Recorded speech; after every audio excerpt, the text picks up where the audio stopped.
So I am Erica Moy, and I've been a facilitator with All Learners for about 3 or so years, and started participating in cohorts about 4.5 years ago. And we are going to look at the HLC progressions today, and Ashley's here to join us at least for part of the time.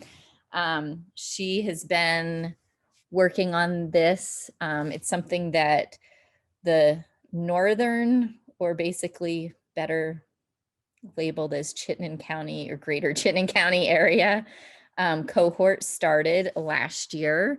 And so I'm gonna share the presentation in the chat, and I'm just gonna post it as a link because I learned last night that when I tried to do the file share, it didn't work like it was supposed to. So hopefully everyone can access that. And if anybody has any trouble, just stop me, let me know. And I'm going to share my screen for a little bit, and I'll kind of do a mix of sharing my screen and then just having conversations with all of you. And so All Learners Network has established these common agreements that when we come together, we're really thinking about supporting all learners. And as professionals, we're agreeing to have open dialogue, share the air, and honor private think time, which is a good reminder that we want to do and encourage our students to do as well. To be fully present and engaged, take care of yourself as you need to throughout this time. If possible, keep your video on when we're having our conversations, and really appreciate that learning is a process and not a single event. And we're all here with positive intentions, and we're going to embrace the struggle and challenge of learning new things. Ashley, did you want to introduce yourself? Sure. My name is Ashley Marlow. I'm a third grade teacher at Mallett's Bay School in Colchester. I'm also a facilitator for All Learners Network. I started working with the All Learners Network about 1.5 years ago. So hi. And I'm the one presenting the same version of this at 12:15. So if you come to this one, it's going to be pretty similar. We're just going to focus more on the 3 to 5 band, but we'll share with you this morning all of the same links that I'm going to share this afternoon. So if you're someone who, I heard a lot of you say you're K to 5, K to 8, your district level support, so you'll still have access to the same 3 to 5 folder as well. I just wanted to let you know so you don't feel like you have to come to both. I know there's a lot of options today. All right, so let's jump back to the PowerPoint and take a minute. We wanted to kind of let you have the opportunity to really establish why you're here today. So if you want to put your answers into the Menti, and it is linked in the PowerPoint, so you should have that link as well.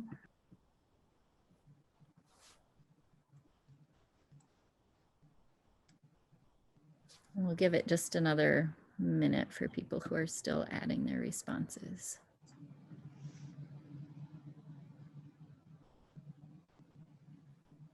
Throughout this presentation, we tried to include some tools that have supported us in virtual teaching. So Menti is a great way for you to engage students.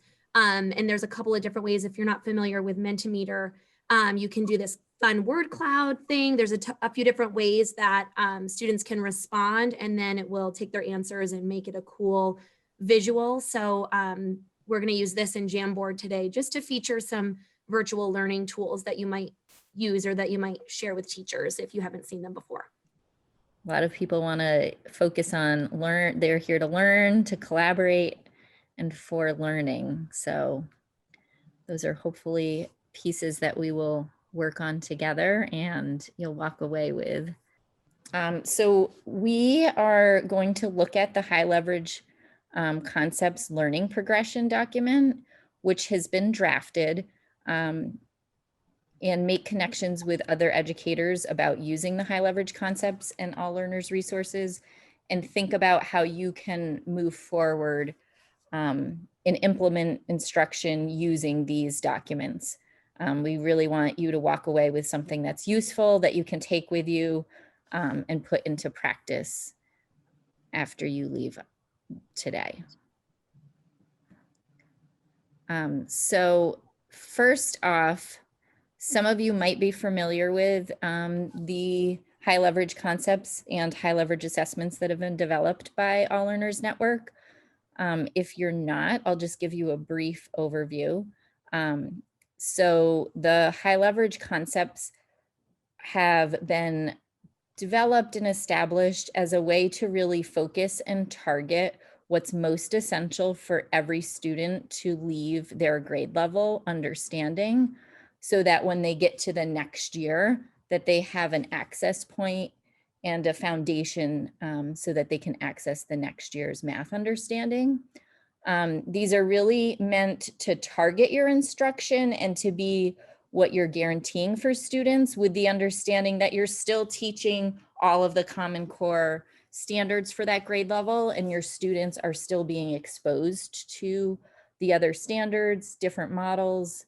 But what we have on these maps are really what's most essential for all students, so that you target, when you're targeting interventions, they would be related to these concepts.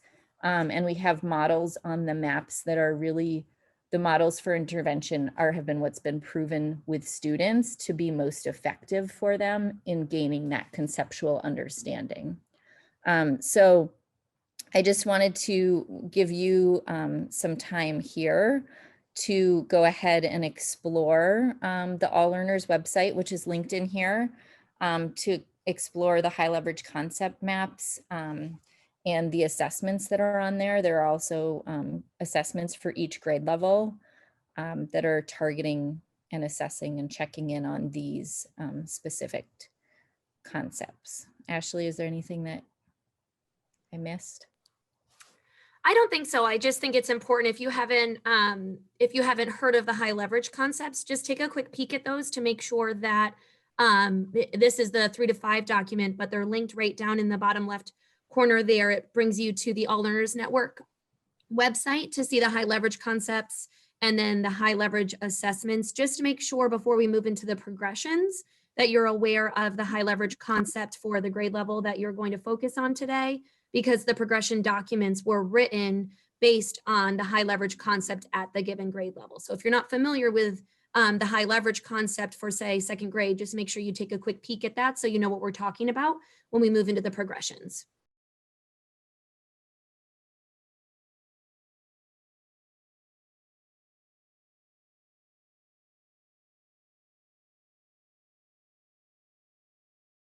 All right, we're going to come back together.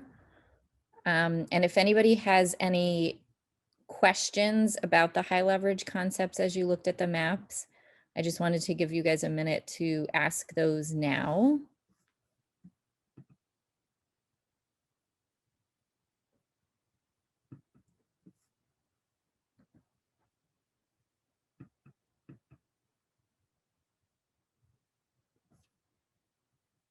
You can give me like a thumbs up if you feel like you're good and ready to move on to the next piece. Or I think somebody has a Yeah, I have a question, which I feel a little silly asking, but I'm not the only upper grades teacher in this session, so I'm going to ask it anyway. Can you, like, I thought I understood the word cardinality, but I'm realizing I don't understand how it applies in like number concepts in pre-K and K. What does that mean? so counting and cardinality, counting is like when you count the group and then you ask how many you counted, recognizing and being able to say like that whole collection you just counted and know. So if kids are counting out 10 objects and you say, how many do you have there? If they need to go back and recount and they don't recognize that group that they just counted, like that amount is 10, then they would not have cardinality. So it's just understanding that your landing number represents quantity. Yes. Okay, thank you. You're welcome. Any other questions? I didn't know if that was a question or not, or maybe just a movement there. I All right. guess I do. Okay. I'm just becoming familiar with the high leverage concept, and like the visual is great. I'm wondering, like, if I didn't know what multiple 10 frames were or what to do with them, is that available to me some way? So we are in the process, I think, of working on a little bit of an introduction to what the high leverage concepts are and how to use them. Okay. And we also, these documents that I'm going to share with you now that have just been developed are something that people have been asking for and we've been working on. So what we've done, and I can share with you so we can look at an example of it, are to take each of the high leverage concepts, so by grade level, and if my computer will not be so slow, is taken it, and then we've taken each grade level and broken down what a learning progression might look like to build up to that. So it doesn't necessarily define all the tools, but that's a great idea to have that as an additional resource somewhere. But it does break down like what are the steps and what are the pieces that a student would go through as they're building this understanding of the high leverage concept. So as you can see here in second grade, we've taken down the oral counting sequence and we've made a progression, and it's very much a progression of like the stages a student would go through and not necessarily like a time specific. Right. It's more sequentially, like first they would count forward and backward within 120th, starting at any number. And then they would kind of move up to 220 and see how that would progress throughout the year, while at the same time kind of moving down the page to see what other skills are developing, because some pieces will be developing simultaneously. And then we left some empty boxes in for some things that would start a little bit later in the year or a little bit later as they're developing. Yeah, that'll be really valuable. That it might not be, you know, we're hoping it's for all students within that year, but knowing that students are in different places and they might spend more time than others as they move through building that understanding. Thank you. So Tracy, what I am hearing you say though, there is a little bit of an assumption in both of these. This learning progression document is brand new. We just finished this less than a month ago. But even with the high leverage concepts, there is a little bit of an assumption of understanding of math vocabulary. So it's I just jotted that down. And one of the things we're going to be giving all of you at the end of this presentation is a Google form to give us some feedback. Only, you know, we've looked at this as facilitators, a tiny little group of us have been working on this, but I think that's good feedback, that having some type of glossary available now that I heard the question about cardinality, just some of those terms that someone brand new to teaching a grade level might need, that it's nice to have it available quickly versus having to go read something else to learn about cardinality. And then come back to this document if we had almost just a little quick. Even if it linked, Right, that's a great that's a great suggestion. We do have an introduction document that we're not going to put it up today because we're talking you through it today, but that would be a good place. I'm thinking that we could, Erica, link something like you know, math vocabulary you'll need to know in order to understand these documents for somebody brand new to a grade level. Yeah, great. That's a great idea. Thank you. Because we're trying to constantly think of how can these documents be really user friendly and useful to someone, and maybe someone who's not new to teaching, but maybe someone who's switching a grade level, so that you do have that whole new learning to take place to get more comfortable with it. So that's a great idea. I appreciate that, because I know we've created new tools on my team as well. And it's one thing to like create it and then for people to start using it. So thanks.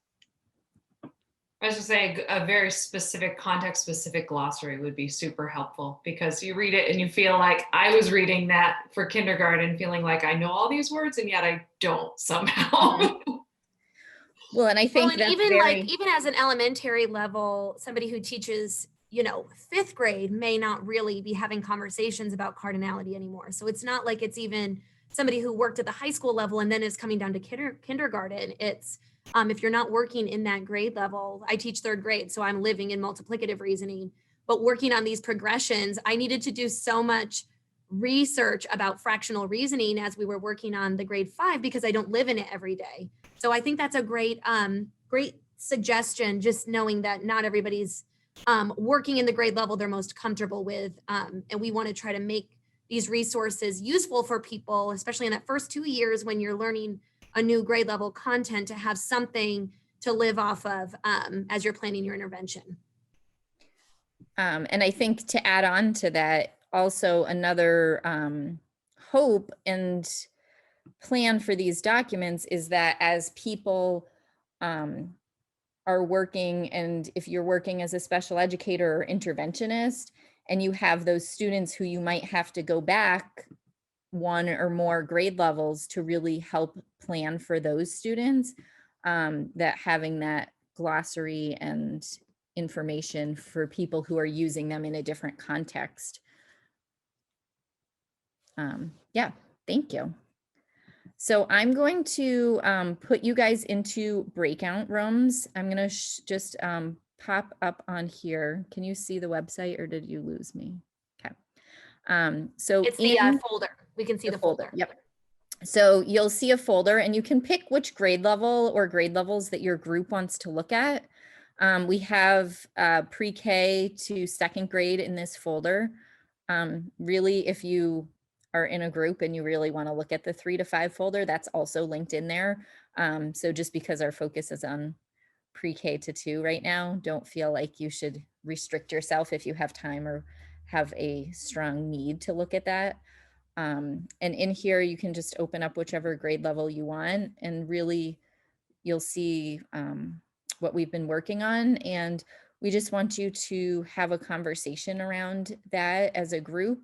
Think about how you might be able to use these documents in planning and working with students for your instruction. It's just a note on how these, Erica and I have lived in these documents for a couple of months now, so we know how these are written and we can read them really easily.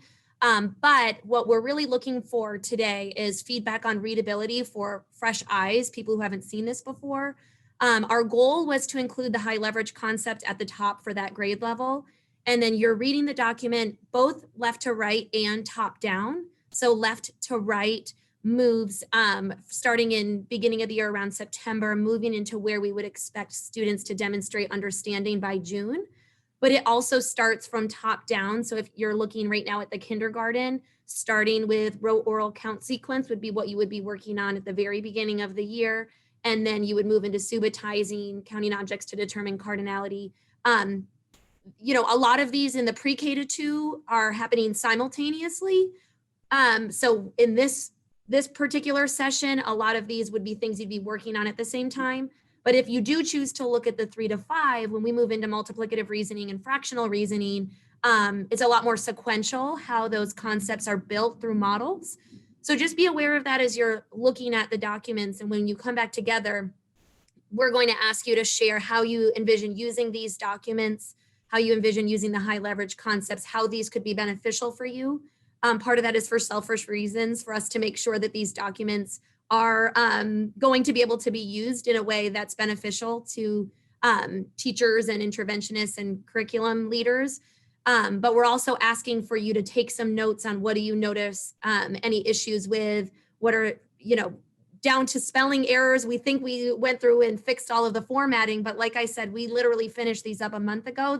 You are the first people looking at these for us. So it's totally okay if you have a lot of feedback for us, because we really want to make these usable documents.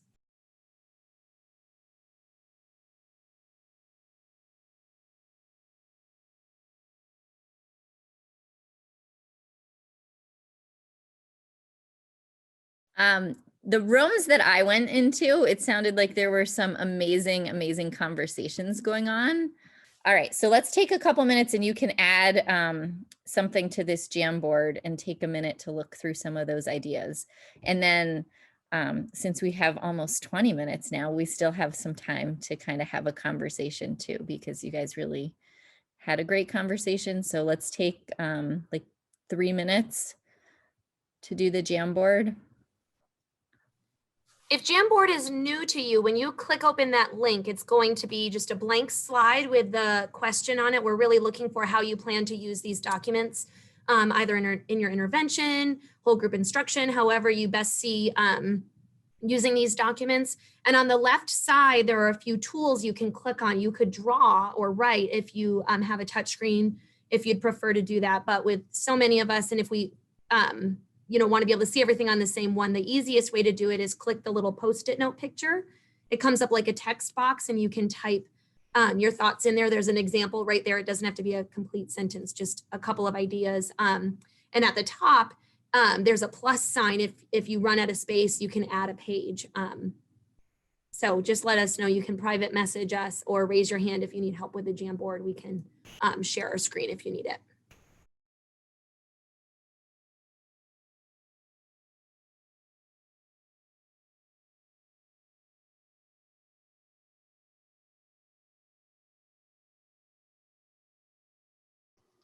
All right, I feel like, if there's anything that anybody wants to share whole group or any questions while you have Ashley and I here, we can do our best to answer them. I just was going to say, we have the draft watermark on these documents because we're still collecting feedback and adding to them, but you participated today. You have this folder now shared with you. It's not a secret that we are working on this project. So if you can see using these documents, tomorrow, obviously use them. We'll have them published on our site when they're finalized without the watermark on the back. But we hope that you were able to find something useful in these documents moving forward. And hopefully, I know a lot of people were talking about like using this to plan student goals or IEP goals and having those next steps a little bit more clear than just the whole high leverage concept that you would learn by the end of the year, to have it pieced out a little bit. We want you to keep coming back to All Learners Network. We have a lot of offerings going on this year. I know in 2 of the rooms that I was in, we talked about launch. So there's an entire launch workshop going on right now that's talking about how we can get students engaged in their math learning. If you click on that link on that last slide, it brings you to this PDF that has the All Learners Network website linked there. We worked on some online courses this spring that you can take. They're all 6-hour courses if you're needing some content for your license, or if you want to check out some other ALN resources. We have a menu subscription. There are free lessons we wrote in the spring. Obviously, the high leverage concepts we talked about today.